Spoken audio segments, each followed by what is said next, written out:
ہوتا ہے کہ رسول اللہ صلی اللہ علیہ وسلم کی وفات کے بعد یہ لوگ تو بنو ثقیفہ چلے گئے اور اس کے بعد وہ خلیفہ کا انتخاب ہونا شروع. خیر یہ ایک رضا.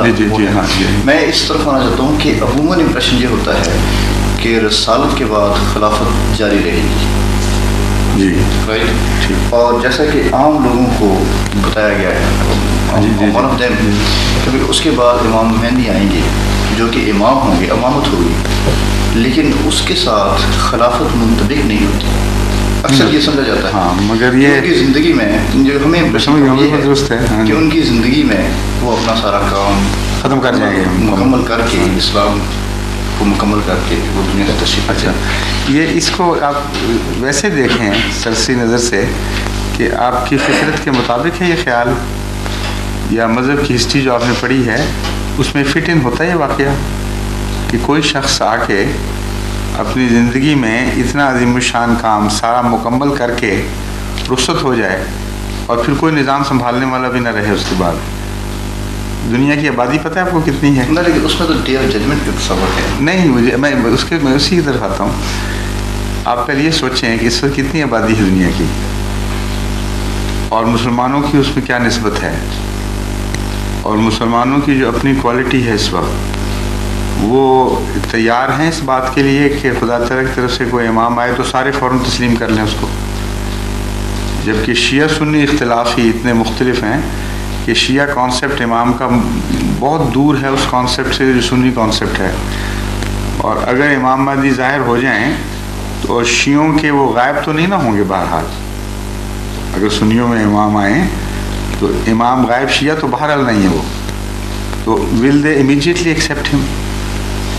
All the Muslim world would accept him, or suddenly a transformation would take place in their character, the quality of their thinking, their honesty and everything would suddenly be reformed to the best excellent qualities.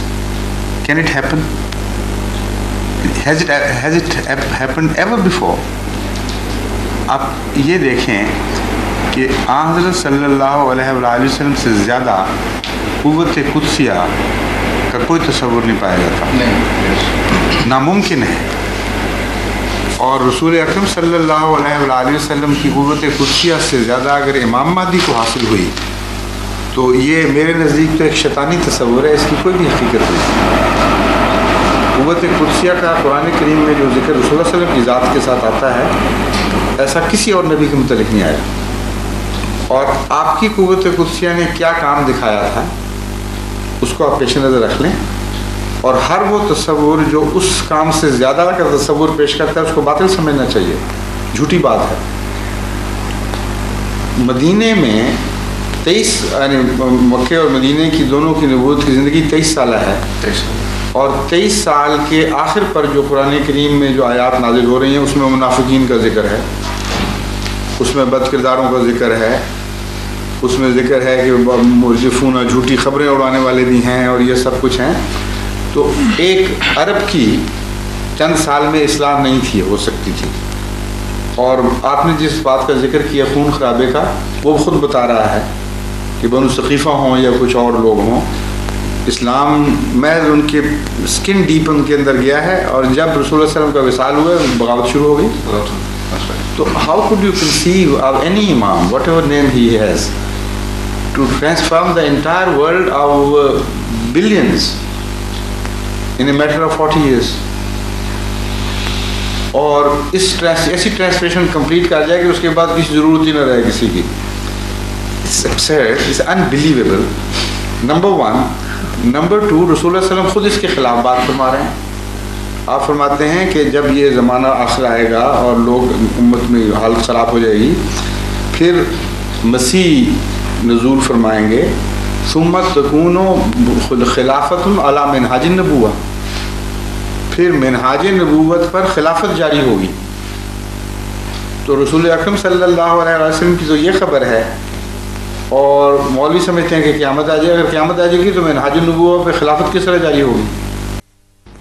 قیامت ان لوگوں پر آئے گی جو دنیا میں جب سے دنیا پیدا ہوئی سب سے زیادہ شریر لوگ ہیں. یہ ایک ایسی بات ہے جو اس کے ساتھ کنیکٹ کر کے آپ کو نہیں بتاتے, اس لیے آپ نے کبھی نوٹس نہیں کیا اس تضاد کا. آپ ان سے انڈیپینڈنٹلی پوچھ کے دیکھیں کہ کیا حضرت صلی اللہ علیہ وسلم نے یہ خبر دی تھی کہ نہیں کہ قیامت اشرار الناس پر آئے گی، یعنی لوگوں میں سے شریر ترین جو ہو جائیں گے بنی نوع انسان، اس وقت قیامت آئے گی. تو امام مہدی کی 40 سالہ زندگی کا یہ خلاصہ ہوگا کہ اشرار الناس پیدا کر کے چھوڑ جائے گا وہ. ایسے امام کا کیا فائدہ؟ قیامت نیک لوگوں پر آنی ہی نہیں. یہ سارے مولویوں کو مسلم ہے، آپ بے شک ٹٹول کے دیکھ لیں، ایک سے پوچھیں 10 سے پوچھیں، اگر اس کے ساتھ کنیکٹ کر کے آپ نہیں پوچھیں گے تو بغیر اس کسی تکلف کے وہ آپ کو جواب دے گا ہاں یہ بات درست ہے. تو sum total of the achievements of امام مہدی از دس انبلیویبل. کوئی کامن سینس والا آدمی اس بات کو انٹرٹین کر ہی نہیں سکتا. اب وہ پھر اس کا واضح ٹکراؤ دوسری احادیث سے اس عقیدے کا. ایک موقع پر حضرت صلی اللہ علیہ وسلم نے فرمایا کہ جب مسیح نازل ہوگا تو اس وقت خدا تعالیٰ 2 دنیا کی بہت بڑی قومیں ہوں گی جن کے پاس طاقت ہوگی، وہ ارادہ کرے گا ان سے مقابلے کا. اللہ تعالیٰ فرمائے گا کہ میں نے ایسی قومیں دنیا میں اس وقت جاری کی ہیں یا خروج کیا ہے ان کا کہ وہ کوئی مادی طاقت سے ان پر غلبہ نہیں پا سکتا. اس لیے مادی جہاد کا خیال چھوڑ دو، اور یہ حدیث کے الفاظ ہیں، اللہ وہی فرمائے گا اس پر، اور پہاڑ کی طرف ہٹ جاؤ اور دعا کرو، اور دعا کے ذریعے خدا تعالیٰ ان قوموں کو تباہ کرے گا. اس کے بعد رسول اللہ صلی اللہ علیہ وسلم فرماتے ہیں پھر وہ غلبہ پا جائے گا مسیح. پھر ایک لمبا دور آئے گا جس میں ٹھنڈی ہوائیں اور امن کی ہوائیں چلیں گی اس کے غلبے کے بعد. پھر رفتہ رفتہ ہواؤں کا رخ بدلے گا، پھر گندگی شروع ہو جائے گی، یہاں تک کہ وہ گندگی سارے عالم پر غالب آ جائے گی دوبارہ. پھر جو لوگ اشرار الناس ہو چکے ہوں گے جب ان میں نیکی اٹھ جائے گی تب قیامت آئے گی.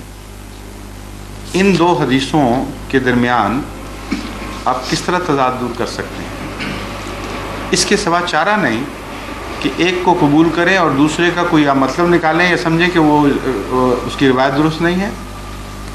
تضاد کی شکل میں تو لازماً یہ اختیار کرنا پڑتا ہے، کیونکہ یہ دوسری حدیث بہت زیادہ معقول ہے، اندرونی اس کے اندر لاجک ہے. اور جب سے دنیا بنی ہے یہی ہوتا ہے مذہب میں، ہمیشہ رفتہ رفتہ غلبہ ہوتا ہے، پھر رفتہ رفتہ بگڑتے ہیں، اور خدا کی پکڑ ہمیشہ خراب لوگوں پر آیا کرتی ہے، اچھے لوگوں پر نہیں آیا کرتی. تو ان سارے فیکٹرز کے روح سے وہ جو خیال ہے کہ مہدی آیا اور قیامت آ گئی، یہ عقیدہ بالکل بے معنی ہے. لیکن پھر کیا وجہ ہے کہ تمام جتنا بھی لٹریچر آپ اٹھائیں کسی بھی سیکٹر، پاکستان میں بے شمار سیکٹرز ہیں، ان کے سب میں ایک ہی آئیڈیا ریپیٹ کیا جا رہا ہے کہ امام جب آئیں گے تو ان کی عمر جو ہے وہ دراز ہوگی. ایک تو خیر یہ بھی ہے کہ 40 سال.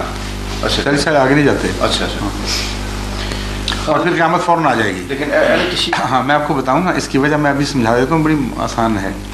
ایک تو یہ کہ سارا یہ لٹریچر جو ہے یہ مثبت نہیں ہے بلکہ منفی ہے، ان کی نظر احمدیت پر ہے، اور یہ بار بار ریپیٹڈلی یہ باتیں کر کے مسلمانوں کو احمدیوں سے بدظن کرنا چاہتے ہیں کہ یہ مہدی جھوٹا ہے، کیونکہ مہدی کے اندر یہ خصوصیت ہونی چاہیے جو اس میں نہیں پائی جاتی. اس کو گزرے ہوئے بھی اب 90 سال سے زیادہ ہو گئے اور ابھی تک قیامت نہیں آئی. اس لیے یہ بالکل جھوٹی بات ہے کہ یہ سچا مہدی ہوتا تو 40 سال میں کام بھی مکمل کر لیتا، ساری دنیا کو مسلمان بنا لیتا، اور اس کے بعد مقصد پورا ہو جاتا اور دنیا ختم ہو جاتی.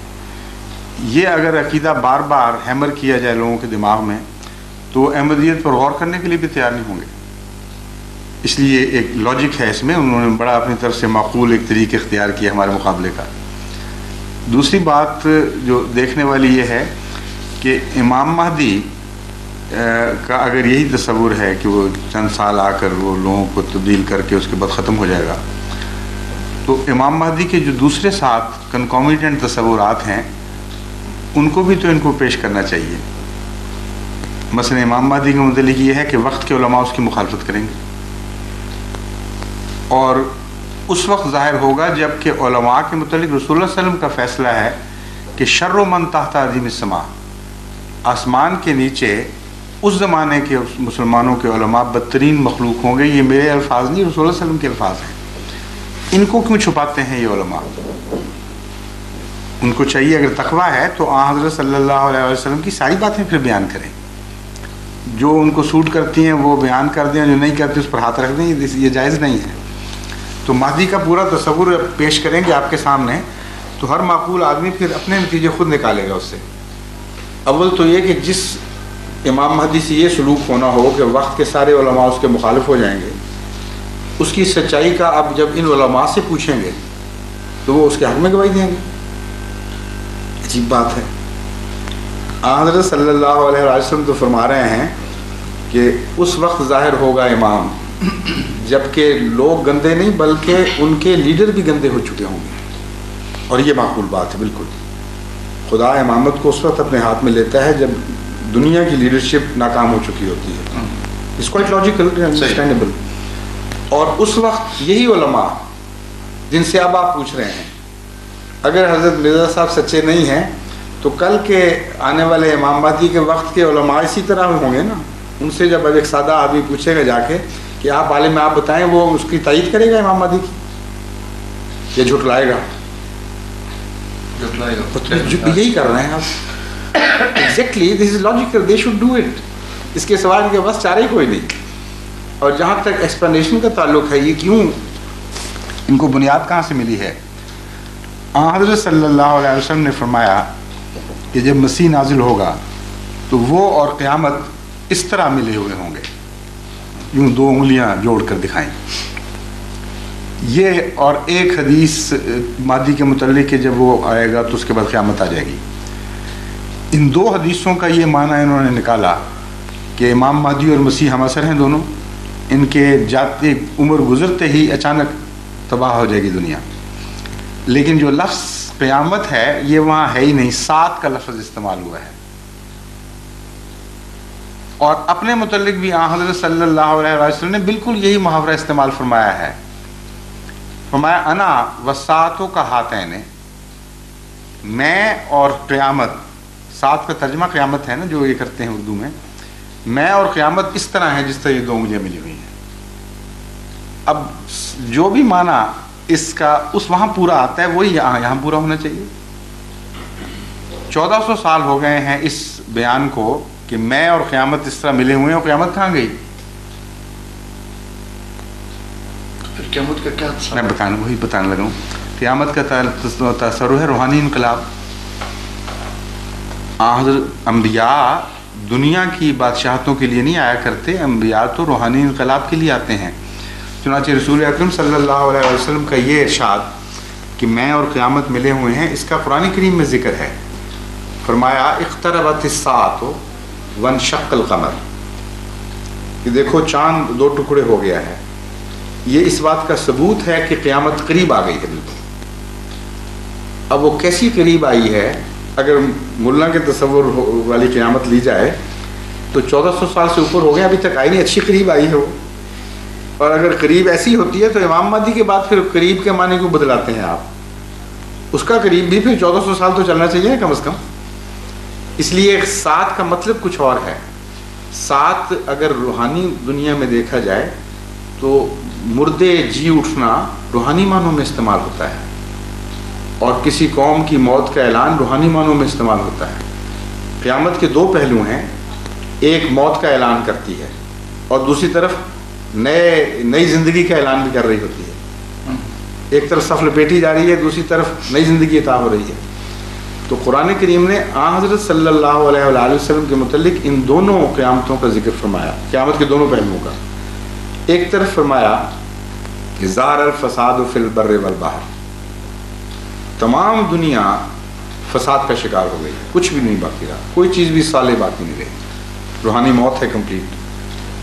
دوسری طرف فرمایا یدعوکم لما یحییکم، محمد مصطفیٰ صلی اللہ علیہ وسلم تمہیں بلا رہے ہیں تاکہ تمہیں دوبارہ زندہ کر دیں۔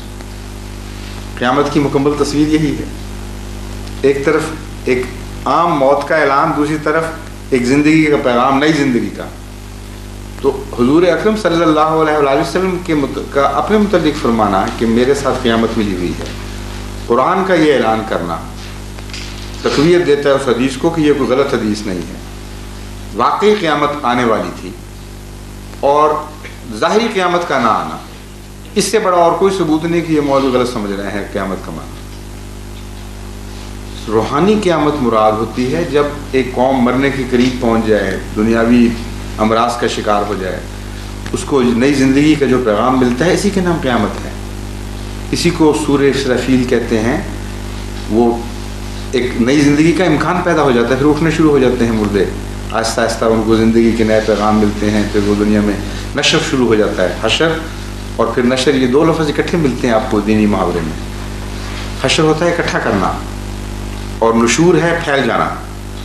تو ایک آواز کے گرد دنیا اکٹھی ہوتی ہے پہلے، پھر اس کے بعد اس کا پھیلاؤ نشر شروع ہو جاتا ہے، باقی دنیا کو پیغام دیتے ہیں. نبوت کی تصویر ہے یہ. قیامت دراصل نبوت کی تصویر ہے. خدا کے نام پر بلانا اور پھر ان کی تربیت کر کے ان کو دنیا میں پھیلا دینا کہ جاؤ اب دنیا کو پیغام دو. یہ تو ہم سمجھتے ہیں، اور جیسا کہ میں نے بتایا دلیلیں میرے نزدیک اتنی وزنی ہیں قرآن اور حدیث سے اور عقل کے مطابق کہ ان تینوں میں انطباق ہے پورا.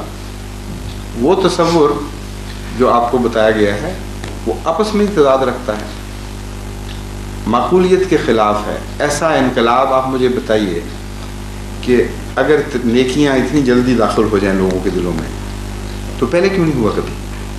خدا کو کیا ضرورت پڑی تھی کہ رسول اللہ علیہ وسلم کو بدر میں سے گزارتا، احد میں سے گزارتا، طائف میں آپ تکلیفیں اٹھاتے، آپ کے ماننے والوں کو گلیوں میں گھسیٹا جاتا.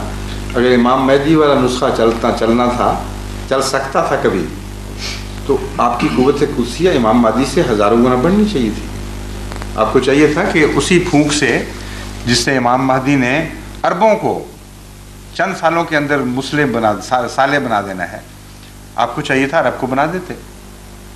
اس لیے اتنا واضح تضاد ہو رسول اللہ صلی اللہ علیہ وسلم کی شخصیت میں اور امام مہدی کے تصور میں، یہ تو قابل قبول نہیں ہے.